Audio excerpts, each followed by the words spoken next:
Another important factor about getting patent protection is that part of the deal is that in order for your 20-year exclusivity or your 20-year monopoly on the invention, you have to teach basically the citizenry how your invention works. You have to tell them how you've solved that problem.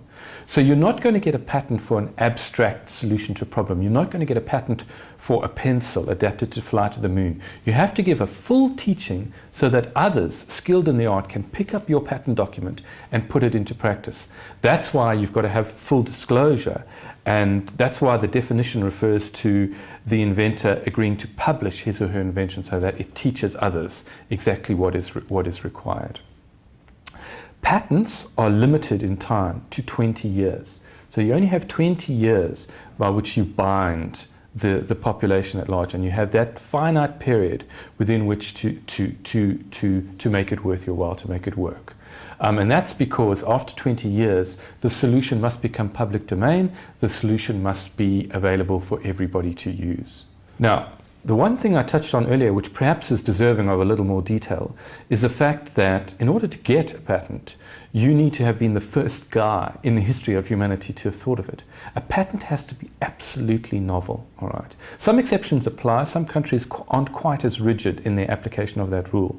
But certainly the European Union, South Africa, Australia, Japan, they all require absolute novelty, which is to say that your invention must never have been made available to the public prior to the day on which you apply for your patent. All right. So when you consider a 20-year monopoly, the 20-year right to exclude others from practicing your invention is quite a thing. There's quite a high burden to overcome before you get to that point.